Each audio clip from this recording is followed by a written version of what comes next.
मन नहीं लग रहा।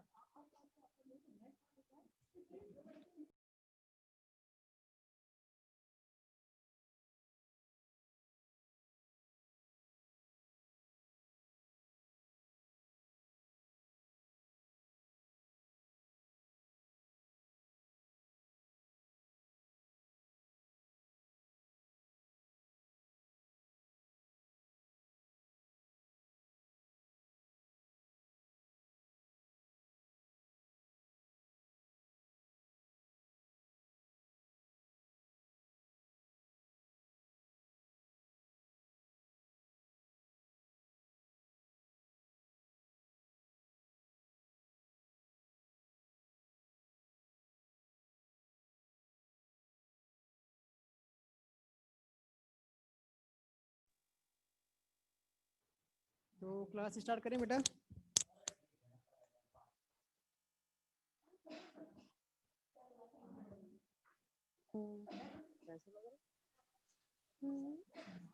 है, तो यहाँ से अपन क्लास को स्टार्ट करते हैं। कल अच्छा आई थिंक सभी को पता होगा कि हम कल क्या चीज़ों को डिस्कस किया था। कोई भी आपस में शोर नहीं करेगा बेटा, तो चीज़ें आपको ज़्यादा क्लियर होंगी। यदि आप आपस में बात करोगे तो चीज़ें क्लियर नहीं हो पाएंगी। तो कोशिश करेंगे कि आप मुझे सुनने की कोशिश करेंगे। मैं यहाँ पर चीज़ों को आपको एक्सप्लेन करूँगा। हमने लास्ट क्लास में डिस्कस कर रहे थे कि हमारा जो डिफरेंट टाइप के रेक्टिफायर्स होते हैं वो क्या होते हैं।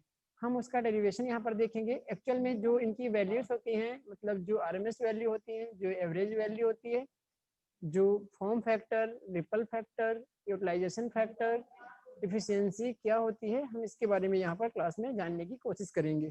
ठीक है, तो मैं यहाँ पर आपको डेरिवेशन करवाता हूँ। कई बार जो है आपका हाफ वेव रेक्टिफायर या full wave rectifier maximum marks मतलब 9 मार्क्स का आ जाता है। थोड़ा सा आपको चीज़ों को ज़्यादा एक्सप्लेन करना होता है। ठीक है, तो आप theory, circuit diagram, construction, working principle के साथ साथ में आपको इसका डेरिवेशन भी करना होता है। या कई बार बोल दिया कि हाफ वेव रेक्टिफायर या फुल वेव रेक्टिफायर के लिए आरएमएस वैल्यू एवं एवरेज वैल्यू का डेरिवेशन डिराइव कीजिए। या फिर आपको कई बार बोल देता है कि रिपल फैक्टर के लिए डेरिवेशन को डिराइव कीजिए। तो डायरेक्ट रिपल फैक्टर का डेरिवेशन आप डिराइव नहीं कर सकते हैं। इसके लिए आपको आरएमएस वैल्यू और एवरेज वैल्यू पता होना चाहिए, किस तरह से हम इसको डिराइव करते हैं। इसके बाद ही आप चीज़ों को आगे निकाल पाएंगे। ओके, तो आई थिंक इतनी चीज़ें क्लियर होंगी। मैं यहाँ पर आपको बताऊंगा कि किस प्रकार से आप इसको सॉल्व कर सकते हैं। ठीक है, तो जैसे कि सबसे पहले यदि हम बात करें कि हमारा जो हाफ वेव रेक्टिफायर होता है उसके लिए हम किस प्रकार से चीज़ों को डिराइव करेंगे, उसके लिए हम किस प्रकार से एवरेज वैल्यू और आरएमएस वैल्यू को फाइंड आउट करेंगे। चलिए हम उसको यहाँ पर देखने की कोशिश करते हैं। ठीक है, यहाँ पर हम देखेंगे हाफ वेव रेक्टिफायर के लिए। ठीक है,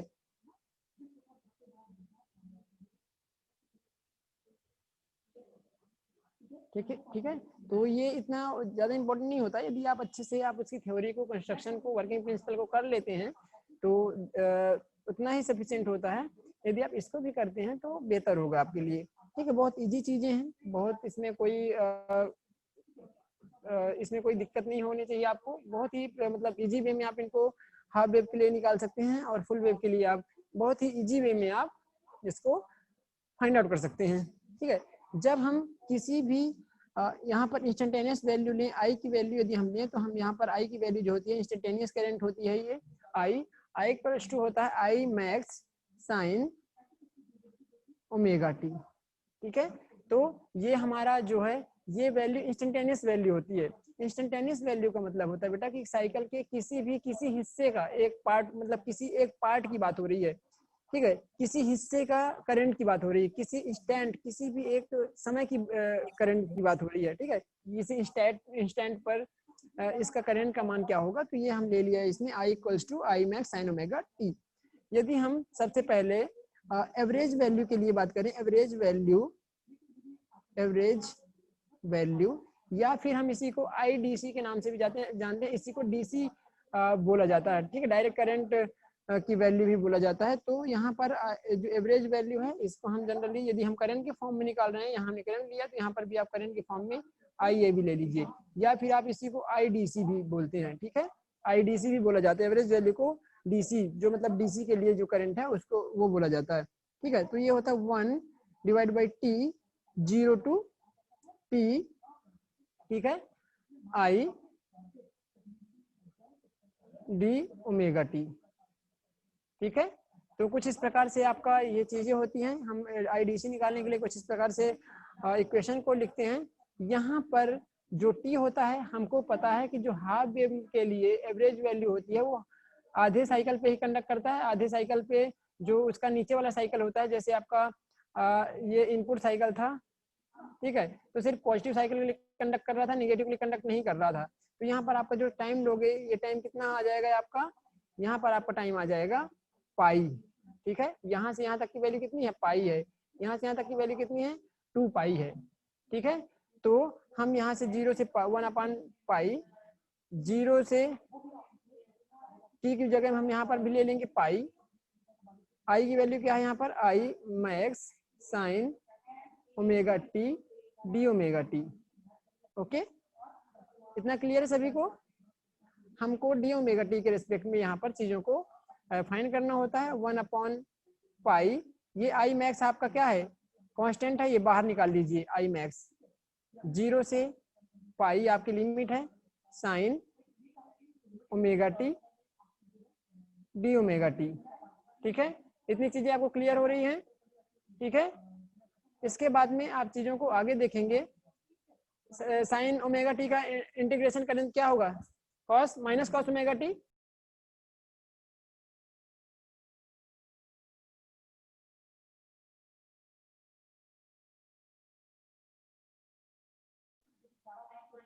यहाँ से हम साइन ओमेगा टी का इंटीग्रेशन कर देंगे, साइन आई मैक्स रुकिए ना, कुछ बच्चों का भी यहाँ पर रिक्वेस्ट आ रही है, एडमिट कर देता हूँ। हाँ, I max divided by pi, अब यहाँ से आपका minus cos omega T 0 to pi, यहाँ पर जो ओमेगा टी की वैल्यू है पाई या 0 आपको पुट करना है, तो आप यहाँ पर पुट करेंगे I max divide by pi, ठीक है, 0 से सॉरी यहाँ पर आप इसको वैल्यू पुट कर दो, minus cos pi minus minus plus cos, कितना आ जाएगा 0, ठीक है, ठीक है। इतनी चीजें आपको क्लियर हैं, इतनी चीजें आपको क्लियर हैं? हाँ सर। ठीक है, तो आप इस तरह से आप यहाँ पर इसका आप ओमेगा जो आपकी वैल्यू है वो मिल जाएगी, ठीक है। एक्चुअल में ये हाफ वेव के लिए यूज हो रहा है बेटा, ये हाफ वेव के लिए, तो ये अपॉन में आप इसको 2 अपॉन में हाफ लेना पड़ेगा, ठीक है, मतलब जो आपकी टी की वैल्यू लोगे ये 2 डिवाइड बाई 2 पाई लोगे, ठीक है, हाफ लोगे, यहाँ पर आपको हाफ आएगी, यहाँ पर जो वैल्यू होगी हाफ आएगी, क्योंकि हम हाफ वेव के लिए ले रहे हैं, हाफ तो काम कर रहा है लेकिन हाफ काम ही नहीं कर रहा, तो इसको हम हाफ ले लेंगे, डिवाइड बाई 2 ले लेंगे, ठीक है, ठीक है। तो आप इसको कैलकुलेट करेंगे, आप इसको जब कैलकुलेट करेंगे तो इसको जो वैल्यू आएगी आपकी वो कितनी आ जाएगी, इसकी वैल्यू क्या आ जाएगी, यहाँ से I max divide by 2 pi multiply by, यहाँ इसकी वैल्यू भी -1 होती, कॉस पाई की वैल्यू -1 होती है, -1 ऑलरेडी है तो माइनस, और ये -1 होती है, फिर +1, तो जब आप इसको करोगे तो 2 आई मैक्स डिवाइडेड बाई 2 पाई, इसको आप कैंसिल आउट कर दोगे तो इसकी जो वैल्यू आ जाएगी आई मैक्स डिवाइडेड बाई पाई, जब आप इसको 1/पाई करोगे तो इसकी जो वैल्यू आपको आ जाएगी, इसकी जो वैल्यू आपको मिलेगी ये हो जाएगी 0.318 आई मैक्स। आपको ये इसका आंसर मिल जाएगा। ठीक है, तो आप इसको भी याद रख सकते हैं। आई एवरेज जो होगा वो आपका, या IDC भी बोलते हैं, वो आपका ये वैल्यू मिल जाएगी। आप इसको भी बोल सकते हैं या इसको याद रखिए, यहाँ तक आप इसको डिराइव कर सकते हैं। तो आई थिंक सभी को इतना क्लियर होगा। यहाँ पर हम टी की वैल्यू जो होता है, यहाँ पर हम अपॉन में 2 लेते हैं। ठीक है, 2 क्योंकि हाफ वेव भी इस्तेमाल हो रहा है तो इसलिए इसका हाफ हो जाता है। ठीक है, जब हम फुल वेव के लिए लेंगे तो ये हाफ हमको यहाँ पर मल्टीप्लाई नहीं करना होता है। ठीक है, जो इसको हम हाफ से यहाँ पर मल्टीप्लाई किए हैं यहाँ पर, तो वो हम यहाँ पर हाफ वेव के लिए करते हैं, फुल वेव के लिए अपन डायरेक्ट करेंगे। तो जब आप इसको क्या कैलकुलेट करोगे, 1/पाई आप कैलकुलेटर में पुट करोगे, या फिर 3.14 को आप सॉल्व करोगे तो आपको वैल्यू मिल जाएगी 0.318 आई थिंक। है आपके पास कैलसी? यदि होगा तो आप ट्राई करके देख लीजिए। ठीक है, आई थिंक एवरेज वैल्यू आपको क्लियर पता चल गया होगा। इसको आप स्क्रीनशॉट ले लीजिए।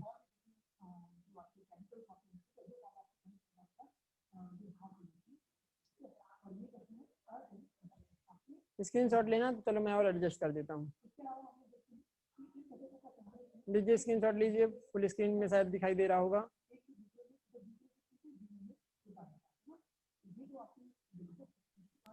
ले लिए हो गया ले लिए सभी लोग? Yes sir. चलिए सर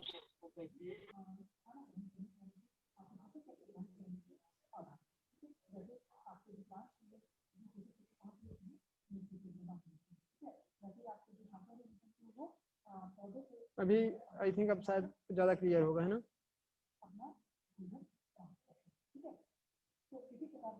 ठीक है, ये ज़्यादा क्लियर है कि वैसा वाला सही था?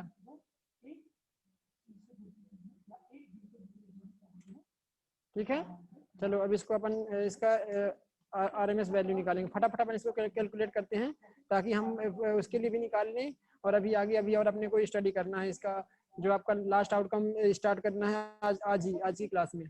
ठीक है, तो चलिए हम यहाँ से हाफ वेव के लिए RMS वैल्यू निकालते हैं। RMS वैल्यू में RMS वैल्यू की डिफिनेशन वगैरह क्यों नहीं बता रहा हूँ बेटा, क्योंकि आपको मैं पहले ही पढ़ा चुका हूँ, है ना। RMS वैल्यू क्या होता है आपको मैं पहले भी बता चुका हूँ, आपको ज़्यादा कंफ्यूज होने की आवश्यकता नहीं है। ठीक है, बराबर दिख रहा है ना सभी को? ये सही है कि पहले वाला सही था?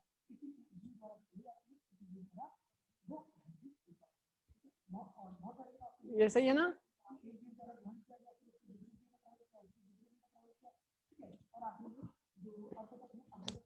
चलिए, तो अब इसको हम सॉल्व करेंगे।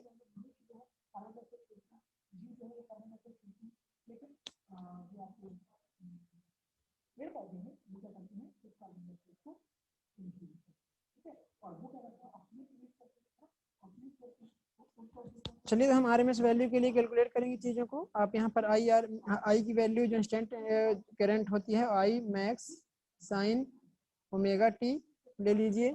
इसके बाद में आप IRMS के लिए लोगे IRMS इक्वल्स टू, ठीक है, या IRMS का होल स्क्वायर भी ले सकते हैं। होल मतलब का स्क्वायर इक्वल्स टू होता है 1/T 0 to T, ठीक है, I square D omega T. ठीक है, ये होता है रूट मीन स्क्वायर के लिए इक्वेशन ये होती है आपकी। अब हम इसको कैलकुलेट करेंगे, तो इसको कैलकुलेट करने के लिए क्या करेंगे, यहाँ पर 1/, जो आपका आएगा वो होगा क्या होगा 1/2T 0 to T, ठीक है, I max sine omega T का whole square into D omega T. ठीक है, यहाँ पर 1/2T ले लेंगे। यहाँ पर जो आप यहाँ पर जो वैल्यू आएगी 1/2 पाई 0 से पाई है ना। हम यहाँ पर पाई ले लीजिए टी की जगह में, और ये आपका आ जाएगा आई मैक्स का square sine square omega T D omega T. ठीक है, तो इस तरह से आप चीज़ें यहाँ पर क्लियर कर सकते हैं। यहाँ से आप इसको आई मैक्स को आप कॉमन बाहर ले लीजिए, क्योंकि ये कांस्टेंट होता है 0 से pi sine square omega T D omega T. अच्छा, स्क्रीन पर आपको दिख रहा है ना क्लियर बेटा सभी को? ठीक है, तो यहाँ से आप इसको जब करोगे साइन स्क्वायर ओमेगा टी को आप डायरेक्ट इंटीग्रेट नहीं कर सकते हैं, तो देखो यहाँ पर आप लिख सकते हैं जो आपका साइन स्क्वायर ओमेगा टी होता है वो क्या होता है 1 minus cos 2 omega T divide by 2 होता है ना ये। ठीक है, ये मैंने आपको पहले बता चुका हूँ, आप वहाँ पर आप देख सकते हैं। मैं डायरेक्ट वैल्यू को पुट कर रहा हूँ, आई मैक्स 2 पाई 0 से पाई 1 minus cos 2 omega 2 divide by 2 D omega T. ठीक है, इतनी चीज़ें क्लियर है सभी को? तो आप इसको इंटीग्रेट कर दीजिए। इसको इंटीग्रेट करोगे तो यहाँ पर आपका जो 2 है इसको आप बाहर ले लो, पाई मैक्स डिवाइड बाई 4 पाई 0 से पाई 1 minus cos 2 omega T D omega T. ठीक है, तो यहाँ से आप इसको इंटीग्रेट करोगे तो आई मैक्स स्क्वायर 4 पाई, यहाँ पर आप देखिए इसका 1 का करोगे तो यहाँ पर ओमेगा टी आ जाएगा, माइनस कॉस का करोगे तो ये sine 2 omega T, 2 omega T करोगे डिवाइड बाई 2। ठीक है, इसका 0 से पाई। ठीक है, यहाँ पर जब आप यहाँ पर पुट करोगे इस लिमिट तो आई मैक्स का स्क्वायर डिवाइड बाई 4 पाई। ठीक है, और यहाँ पर आप देखोगे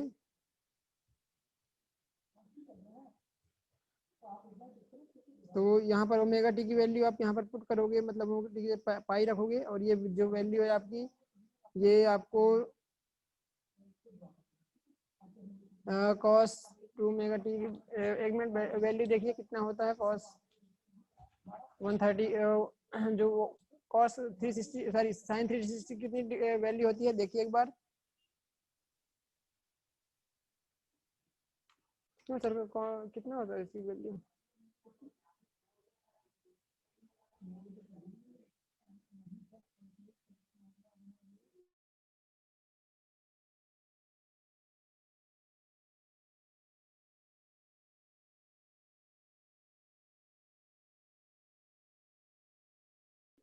ठीक है, तो यहाँ पर आपको इसकी वैल्यू 0 हो जाएगी, और ये जब यहाँ पर पुट करोगे तो ये भी 0 और ये भी 0 हो जाएगा।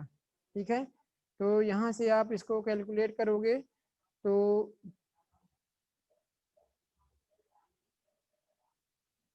यहाँ से आप कैलकुलेट करोगे तो आई आर एम एस का होल स्क्वायर बराबर ये आ गया वैल्यू, मतलब कितना आ गया आपकी जो वैल्यू आएगी वो कुछ इस तरह से आ जाएगी। देखिए आई आर एम एस का होल स्क्वायर। अच्छा, प्रॉपर दिख रहा है बेटा कि नहीं आप लोगों को?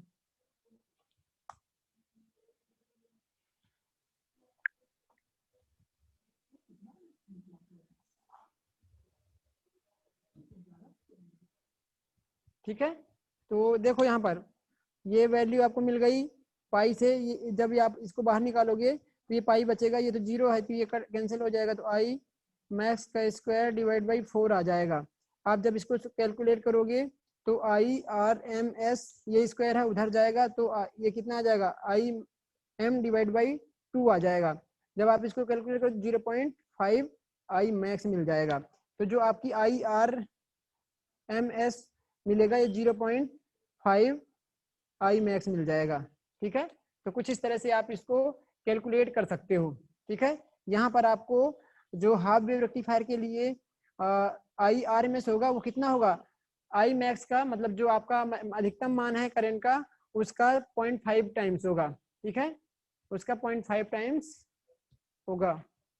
ठीक है, आप चाहें तो इसका स्क्रीनशॉट ले सकते हैं। रुको मैं 1 मिनट एडजस्ट कर देता हूँ, आप इसका स्क्रीनशॉट ले लेंगे। ठीक है, और किसी को यहाँ पर समझ में नहीं आया होगा कोई चीज़ तो अभी बता दो। ले लीजिए स्क्रीनशॉट सभी लोग।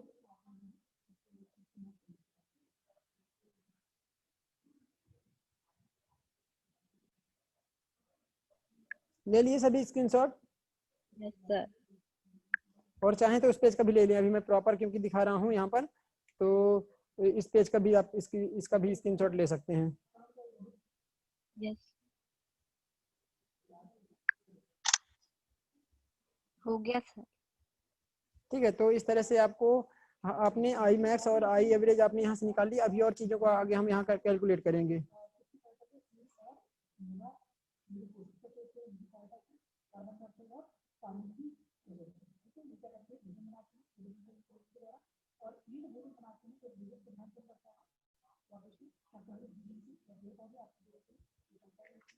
चलो चीज़ों को अब आगे करेंगे। चीज़ों को आगे क्या करना बेटा? पेन कहाँ गई? हाँ देखो यहाँ पर अब क्या करना रहता है हमको। अब निकालना मेन चीज़ क्या है इसमें, हमको निकालना यहाँ पर क्या निकालना है? रिपल फैक्टर, फॉर्म फैक्टर पहले निकाल लेते हैं। फॉर्म फैक्टर, ठीक है। फॉर्म फैक्टर के लिए आपको पता है कि form factor F equals to क्या होता है? RMS value divide by average value, ठीक है। तो यहाँ पर आपको पता था कि कितना था, जो RMS वैल्यू निकली है वो 0.5 आई मैक्स है और 0.318 आई मैक्स ये एवरेज वैल्यू निकाले थे। आप इसको कैंसिल आउट करो और कैलकुलेट करो कितना आ रहा है, बताओ मुझे। ये लगभग इसका जो फॉर्म फैक्टर आएगा बेटा वो लगभग, कैलकुलेट कर लेते हैं एक मिनट ना।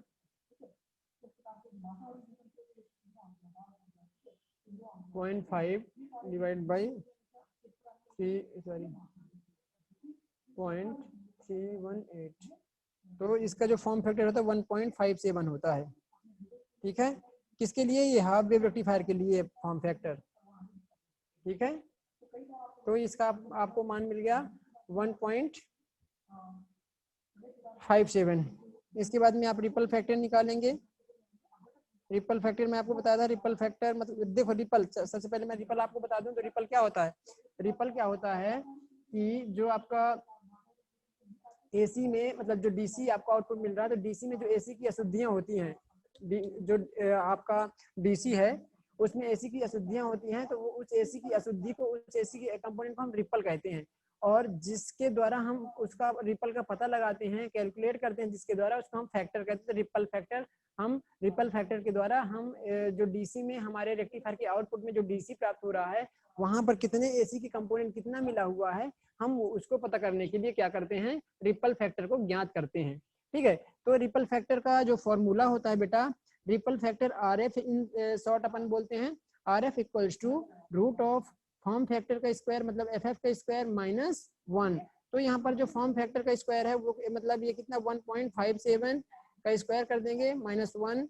इसको आप कैलकुलेट करेंगे तो आई थिंक 1.21 आ रहा होगा, है ना। मैं देख लेता हूँ, एक बार कंफर्म कर लेता हूँ। ये वैल्यू स्टैंडर्ड है ना, ये वैल्यू कभी चेंज नहीं होती है, ठीक है। सबसे पहले आपको क्या करना है, रूट ऑफ इन कोष्टक 1.57 and कोष्टक close and square, okay, minus 1। गलत आ रहा है, रूट ऑफ इन कोष्टक टू 1.57 कोष्टक क्लोज स्क्वायर माइनस 1 कोष्टक क्लोज। हाँ ये आ रहा, ठीक है। ये वैल्यू क्लियर है, जो रिपल फैक्टर आपका है वो ये आता है, ठीक है। आपका रिपल फैक्टर यहाँ पर मिल जाएगा, ठीक है। ये आपका यहाँ से आपका फॉर्म फैक्टर मिल गया हाफ वेव रेक्टिफायर के लिए, यहाँ से आपको मिल गया ripple factor half wave rectifier के लिए, ठीक है। तो कुछ इस प्रकार से आप चीज़ों को यहाँ पर फाइंड आउट कर सकते हैं, ठीक है। यहाँ से आप यहाँ से आप यहाँ से फाइंड आउट कर सकते हैं कि आपकी इफिशियंसी क्या होगी, ठीक है। इफिशियंसी को भी आप यहाँ पर फाइंड आउट कर सकते हैं, ठीक है। तो इफिशियंसी के लिए क्या होता है 0.2318 0.318 divided by 0.5.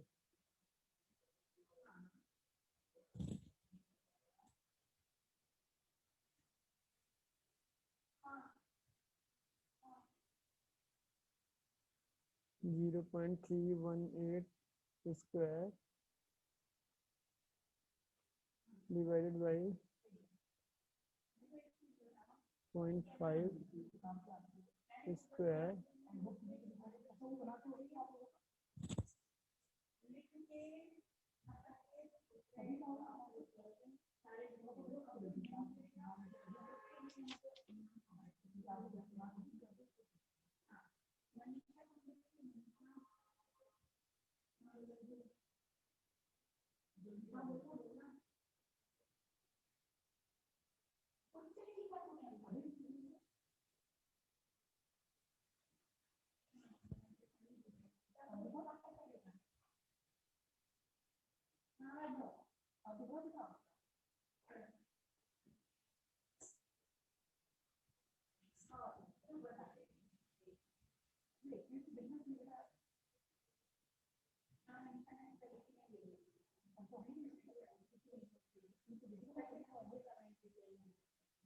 ठीक है। यहाँ से आप वैल्यू को निकाल सकते हैं, जैसे कि आप यहाँ से एफिशिएंसी को फाइंड आउट कर सकते हैं, एफिशिएंसी, ठीक है, एफिशिएंसी फाइंड आउट कर सकते हैं। तो एफिशिएंसी के लिए आपका जो फॉर्मूला होगा eta equals to P D C divide by P R M S into 100, ठीक है। तो यहाँ से आप क्या निकाल सकते हैं, एफिशिएंसी की वैल्यू भी फाइंड आउट कर सकते हैं। इसको जब फाइंड आउट करेंगे तो एफिशिएंसी की जो वैल्यू आएगी ये 40.6% होगी। P D C square two क्या हो जाएगा, आई स्क्वायर इंटू आर, यहाँ पर आई स्क्वायर इंटू आर हो जाएगा और यहाँ पर भी आई स्क्वायर इंटू आर हो जाएगा, ठीक है। जो पावर होता है आई स्क्वायर इंटू आर होता है ना, तो ये आई, ये पीडीसी के लिए मतलब आई एवरेज का स्क्वायर अपॉन इंटू आर, और यहाँ पर आई आर एम एस का स्क्वायर इंटू आर, तो आर आर कैंसिल आउट हो जाएगा। तो जो आपका इसका स्क्वायर करेंगे, जो आपका यहाँ पर आई आर एम एस है उसको स्क्वायर करेंगे और मल्टीप्लाई बाई 100 कर देंगे, तो आपको यहाँ से एफिशिएंसी मिल जाएगी, ठीक है। ये आपको एफिशिएंसी 40.6 यहाँ से मिल जाएगी, ठीक है। तो इतनी चीजें क्लियर हैं, इसकी भी आप स्क्रीनशॉट ले लीजिए एक बार, स्क्रीनशॉट इसका भी आप ले लो। फिर इसके बाद में हम फुल वेव रेक्टिफायर के लिए कैलकुलेट करेंगे। लो सभी लोग फटाफट स्क्रीनशॉट, ये तीसरा पेज है ना।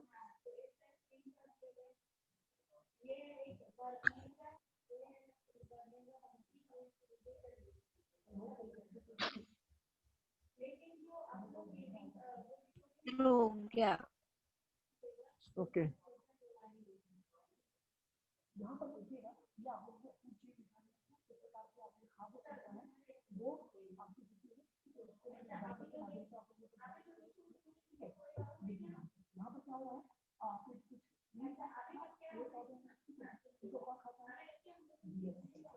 चलिए अब अपन दूसरे पेज यहाँ पर देखते हैं और उसमें अपन नेक्स्ट चीज़ों को सॉल्व करने की कोशिश करेंगे, ठीक है। अपन यहाँ से नेक्स्ट चीज़ों को सॉल्व करने की कोशिश करेंगे, ठीक है। अब यहाँ पर अपन जैसे कि अपन बात कर रहे थे कि आपका बात कर रहे थे कि अभी तक हमने हाफ वेव के लिए पढ़ रहे थे, अब फुल वेव के लिए पढ़ेंगे, फुल वेव रेक्टिफायर, ठीक है। इसके बारे में हम डेरिवेशन को करेंगे, ठीक है। तो सबसे पहले हम इसके एवरेज वैल्यू निकालेंगे। तो एवरेज वैल्यू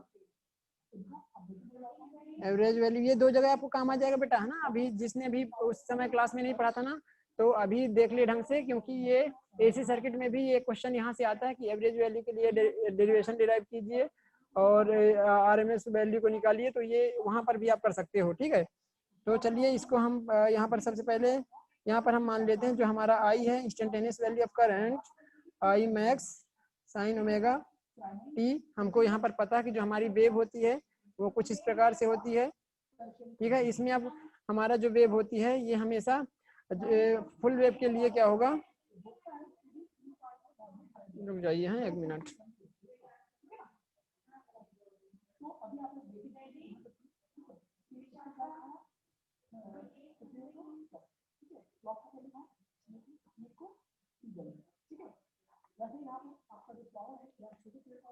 चलिए, तो देखो यहाँ से हमने एवरेज के लिए निकालेंगे आई एवरेज, या इसी को हम आईडीसी बोलते हैं। ये मतलब जो आउटपुट होता है ना आईडीसी, इसी को बोला जाता है। ठीक है, तो यहाँ से आप देखिए, यहाँ पर जो इसका फॉर्मूला होगा 1/T 02 T I D omega T. ठीक है, तो यहाँ पर हम वैल्यू को पुट करेंगे 1/, ये किसके लिए ले रहे हैं, यहाँ से पाई है, यहाँ से 2 पाई, दोनों टोटल वैल्यू का इस्तेमाल हो रहा है। तो यहाँ पर आप क्या लोगे कि 0 से आप सबसे पहले पाई के लिए कैलकुलेट करोगे। ठीक है, यहाँ से आप क्या करोगे 1/पाई। ठीक है, और 0 से पाई। ठीक है, यहाँ हम हाफ ले रहे थे क्योंकि हाफ वेव के लिए ले रहे थे, लेकिन यहाँ पर हम हाफ नहीं लेंगे, 1/पाई ही लेंगे।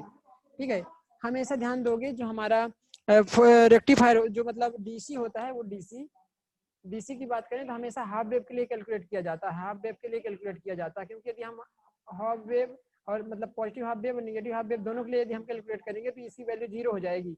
क्योंकि एवरेज का मतलब ही होता है कि दोनों को ऐड करने के बाद में /2 हम दोनों ऐड करेंगे, ये प्लस है ये माइनस है, दोनों बराबर मैग्नीट्यूड है, तो ये वैल्यू 0 हो जाएगी।